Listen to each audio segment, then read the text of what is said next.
Titans आपल्या देशात टॅलेंटची कोणतीच कमी नाहीये, पण एका स्ट्रक्चर्ड इकोसिस्टमची कमी आहे. त्याच स्पोर्टिंग इकोसिस्टमला एक योग्य रूप देण्यासाठी आम्ही बनवला किबी स्पोर्ट्स. किबी स्पोर्ट्स म्हणजे खेलेगा इंडिया तो बढेगा इंडिया.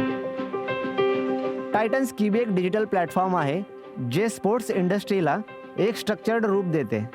किबी स्पोर्ट्स प्लॅटफॉर्ममध्ये आम्ही athlete, coaches, sports staff, nutritionist, academies, federation यांना एकाच प्लॅटफॉर्मवर आणलं आहे. टायटन्स आता करूया ज्ञानाच्या गोष्टी. स्पोर्ट्स इंडस्ट्रीमध्ये 2 इम्पॉर्टंट स्टेक होल्डर्स असतात. एक असते स्पोर्ट्स ऑर्गनायझेशनल बॉडी, ज्यात येतात अकॅडमीज, फेडरेशन्स, असोसिएशन्स आणि क्लब्स. आणि एक असतात स्पोर्ट्स ॲफिलिएट मेंबर्स, ज्यात येतात athlete, coaches, nutritionist, physiotherapist and all. Sport organisational बॉडीसाठी आम्ही बनवलं एक सॉफ्टवेअर, वेब टूल आणि एफिलिएट मेंबरसाठी आम्ही बनवलं आहे किबी मोबाईल ॲप.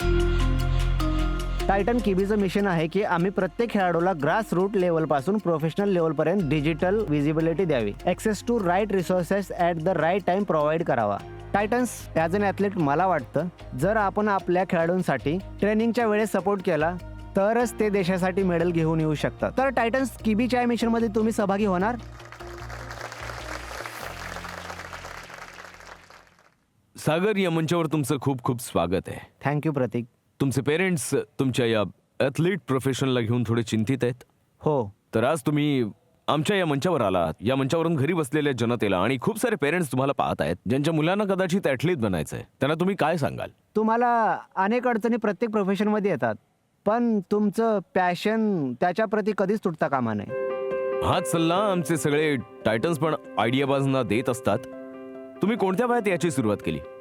तर मी फायनल इयर कॉलेजमध्ये होतो. 21 वर्ष. 21 वर्ष. Yes. आणि आता तुम्ही 26 वर्षांचे. तर 5 वर्षात तुम्ही याला इथपर्यंत घेऊन आलात. हो आतापर्यंत किती लोक जोडले गेले तुमच्या या किबी ॲप सोबत? Sir, 15,000 professional sports industry stakeholders आहेत, ज्यात ॲथलीट मॅक्सिमम आहेत, coaches, nutritionist, physiotherapist and all. जेव्हा तुम्हाला ॲथलीट बनायचं होतं तेव्हा तुमच्या पेरेंट्सनी म्हटलं की हे सस्टेनेबल आहे का, स्वतःचा खर्च स्वतः उचलू Yes, शकशील yes. का? स्टार्टअपची जर्नी पण अशीच असते, त्यात पण काहीच गॅरंटी नसते. तुम्ही स्टार्टअप सुरू केला तेव्हा पण तुम्हाला हाच सल्ला मिळाला असेल ना? माझे पेरेंट्स दोघेही पॅरामिलिटरीमध्ये आहेत, तर त्यांना बिझनेस कधीच समजलाच नाही. तर मी नेहमीच रिबेल किडच राहिलो.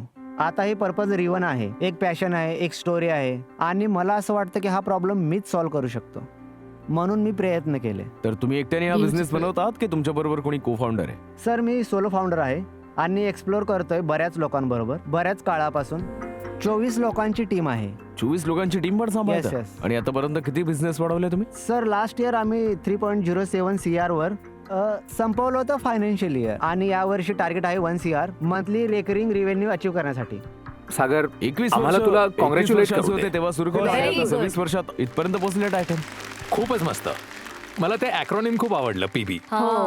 खेलेगा इंडिया तो बढेगा इंडिया. आणि ते ब्रँडिंगही आवडलं. Very आणि nice. तुझी स्टोरी पण. थँक्यू.